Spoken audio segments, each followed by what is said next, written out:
Good morning, security gang. Happy Wednesday, and welcome to another CyberHub Podcast episode 965. Packed show for all y'all this morning. A lot to talk about from a practitioner point of view. Yes, there's some breaches. Yes, there's a lot of vulnerabilities to talk about. But the picture of what we're seeing kind of taking place for cybersecurity practitioners is significant. So we'll get into all of that on this morning's show.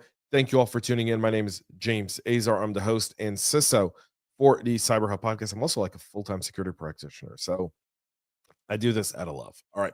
Anyways, with that being said, let's get into this morning's show. But before we get into the stories, let's have a sip of coffee together. I've got my double espresso this morning.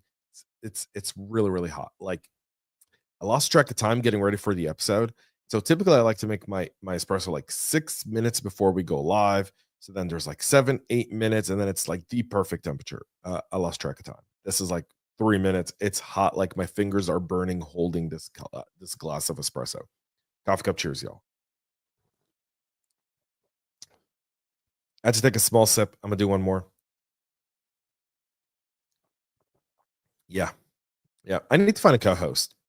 I really do, because I feel like I would enjoy my espresso more if like I could rotate speaking every so often. If you're interested, apply within. All right. A Indiana-based drug research company known by Innovative is reporting a ransomware attack to the SEC.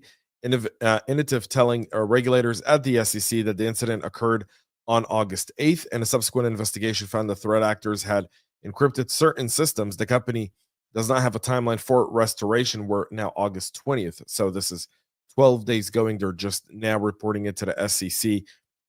They're not a big company, Innovative. They're a company that maybe did, I think, like from what I saw here, $375 million in earnings in the first 3 quarters of 2025. So, they're maybe let's say what, a $500 million a year company. So obviously, they may or may not have a CISO. I didn't get a chance to look at this, or a security team. They likely had some level of security team, however, not as robust. The company doesn't have a timeline for these restorations. They're looking at bringing stuff up responsibly and within an appropriate risk tolerance. Officials are working on this right now. They're using offline alternatives to reduce business disruption, but they do see a ton of business disruption from that. They work on medical devices, oncology, drugs, neuroscience, and COVID-19. It's unsure. They're still unsure with the SEC filing whether or not this will have financial impact. It typically always does. A company this size, they likely had limited cyber insurance, and so it likely will have some material impact to the organization. The Killing ransomware gang is the one responsible for this specific cyber attack, adding Innovative to its leak site. They said they stole 76 gigabytes of information that allegedly includes research data collected over the last 10 years. Kalen's been known for going after healthcare organizations. They did that in the UK. One of their attacks allegedly contributed to a death of a person simply because it impacted the pathology services in the UK. But that's yet to really be like fully looked into or even attributed to them. So there's that there. In Australia, TPG Telecom, one of Australia's largest mobile voice and data solution providers, are investigating a cybersecurity incident that's impacting its IINet brand. The company revealing yesterday that it had detected unauthorized access to the management system designed for creating and tracking orders for its IINet services, including broadband. The compromised system stores names, email addresses, phone numbers, and residential address. More sensitive data like payment card information, banking information, or identity documents are not stored on this specific system. And again, Australia having a really, really rough time. I think it's the second time this week that we talk about an Australian telco. We talked about Cult Telco earlier this week. This is the first time we talk about TPG Telecom on the show. The investigation is still ongoing. The company has determined that the attackers exfiltrated email addresses, phone numbers, and other types of data from the compromised systems. The analysis found roughly 280,000 active IINet email addresses and 20,000 active IINet landline phone numbers, as well as inactive phone numbers, email addresses, all have been stolen. So they're going to have to deal with this fallout there as well. In the UK, going back to Europe, the SharePoint zero-day campaign is really taking a toll with now within several days, within days of several vulnerabilities being discovered in the on-prem SharePoint servers. Three British organizations reported to the country's data protection regulator that attackers had exploited the bugs to compromise personal information. The identities of the organizations is not yet known. The vulnerability set off alarms because of the prevalence of on-prem SharePoint servers among government, large corporations, universities, and other sensitive entities. And for the life of me, I can't understand this idea of on-prem SharePoint in the world of Azure and kind of like Microsoft 365. I feel like that's a really, really heavy lift. Like, having physical access to your server doesn't ensure security or even operational consistency. The fact that it's been proven is only cloud gives you that ability simply because of the landscape that the company would have, like Microsoft, where you can roll off a data center. So even if one region goes offline, you can move to the other region, um, and so forth.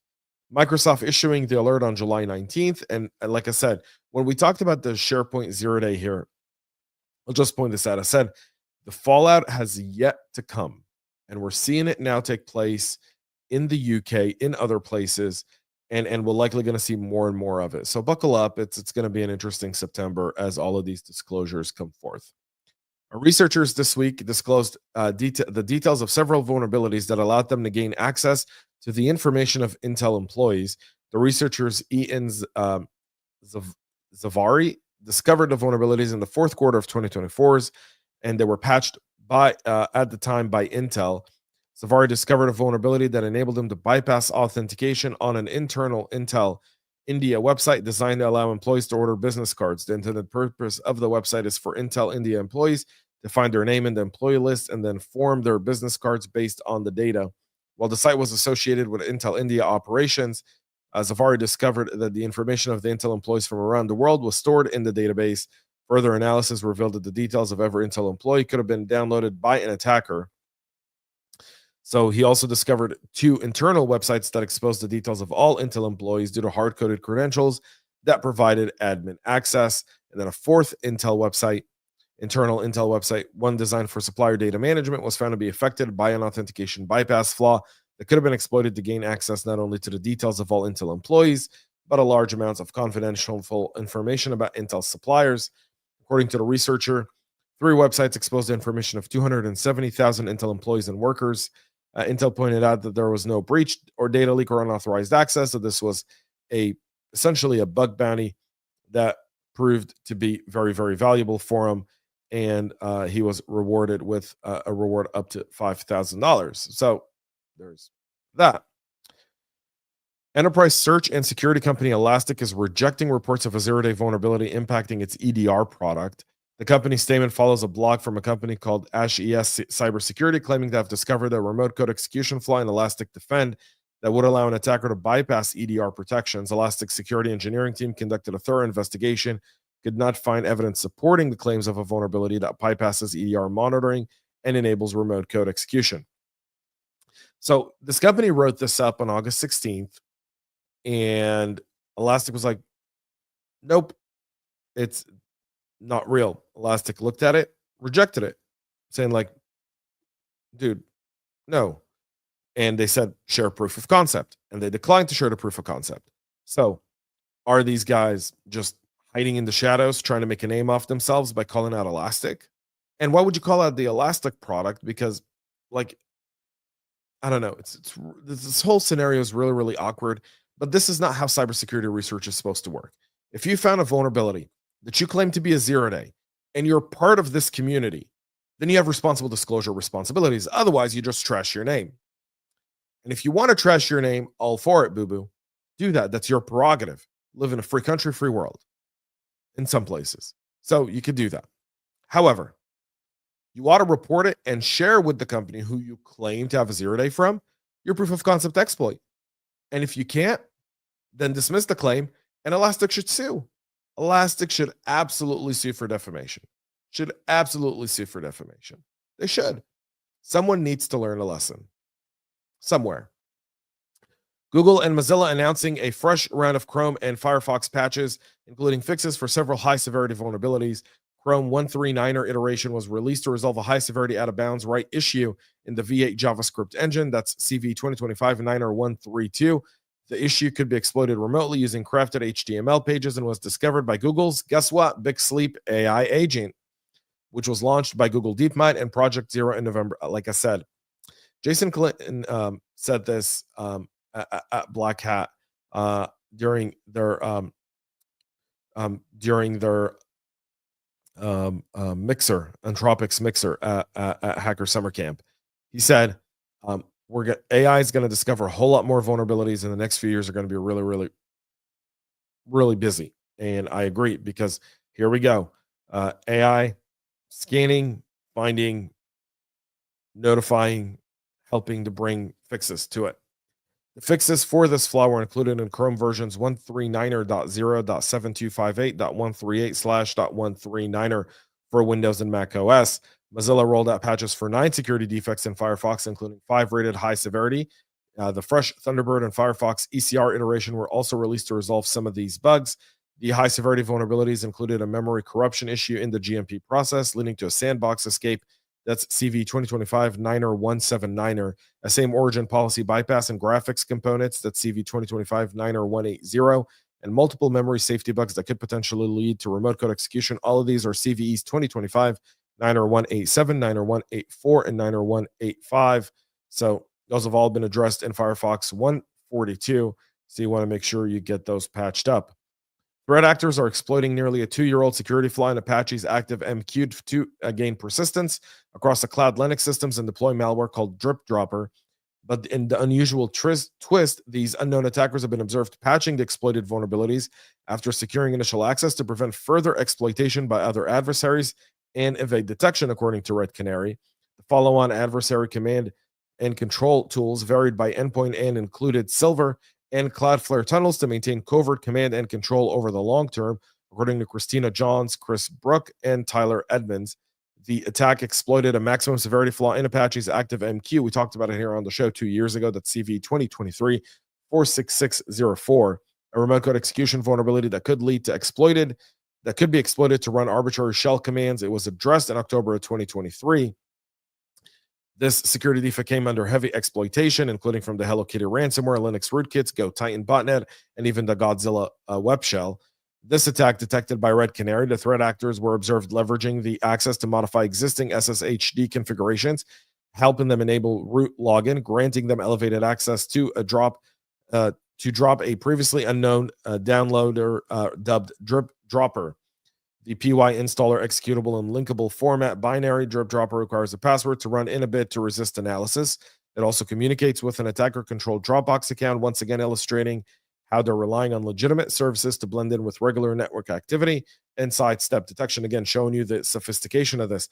The fact that they're patching this is actually unbelievable. They don't want anyone else taking advantage of it. They don't want to be smoked out. They're actually doing the work for you. So patching the vulnerability doesn't disrupt their operation since they've already got persistence.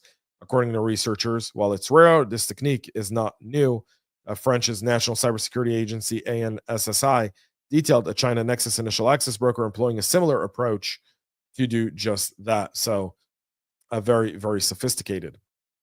Researchers also uncovering a sophisticated campaign by the Paper Werewolf threat actor group, also known as GOFI, targeting Russian organizations through the exploitation of critical vulnerabilities in the WinRAR archiving software. The campaign, active since last month, demonstrated the group's advanced capabilities in leveraging both known and previously undiscovered security flaws to establish persistent access to victim systems. The threat actors had weaponized 2 distinct WinRAR vulnerabilities in their attacks. The first, CVE 2025-6218, affects the WinRAR versions up to and including 7.1, enables directory traversal attacks that allow malicious archives to extract files outside their intended directories. More concerning about the group's exploitation of a zero-day vulnerability affecting that which leverages alternative data streams to write arbitrary payloads to system directories when archives are extracted or files are opened directly from within. The Paper Werewolf attack methodology centers on highly targeted phishing campaigns where adversaries impersonate representatives from Russian research institutes and government ministries. And you can kind of see the Russian here in these phishing emails, really top notch. Again, with AI today, there's no reason why if you're still teaching people to look for spelling mistakes, we're going to lose this game. It's really, really sophisticated, and you got to have defense in depth here. And this goes into detail about how they're doing this loader and so forth, getting very, very technical. I won't bore you with these details, but it's definitely something worth looking into just for the sake of looking into it. The DOJ on Tuesday announced charges against the U.S. national Ethan Foltz, 22, of Eugene, Oregon, as being the admin of the botnet known as RapperBot, 1111 botnet, and Cowbot, which abused and snared IoT devices, mainly DVR devices and Wi-Fi routers, to launch massive DDoS attacks against victims in more than 80 countries. According to the indictment, Foltz and his co-conspirators sold access to the botnet's capabilities between April and August of this year. RapperBot was allegedly used to launch over 370,000 DDoS attacks against 18,000 unique victims. The U.S. government network, U.S. tech companies, and a social media platform were all among the targeted organizations. Documents presented in courts show it's estimated to have been abusing between 65,000 and 95,000 infected devices to launch attacks of roughly 2 to 3 terabytes per second. One of the largest RapperBot attacks allegedly peaked at 6 terabytes per second. The botnet, detailed in 2022 when 40 lab guards warned that through it was based on the Mirai code, it was credentialed brute forcing capabilities, was targeting SSH servers, and contained persistent mechanism. The Justice Department says RapperBot was disrupted in early August following the execution of a search warrant on Foltz's residence in Oregon, which provided law enforcement with admin control over the botnet. He was charged with aiding and abetting computer intrusion and faces up to 10 years in prison if found guilty. So another guy taken down, and someone else will quickly come and replace him. That's it for our show this morning. We'll be back tomorrow, 9 a.m. Eastern, live with all the latest cybersecurity news. Until then, make sure to subscribe, follow, share, like, comment. Let us know what you're thinking about these stories. And if you have anything else you want us to discuss, please let us know. Until then, have a great rest of your day. And most importantly, stay cyber safe. We love feedback, so make sure to connect with us on social media and subscribe to our podcast on your favorite podcast listening platform.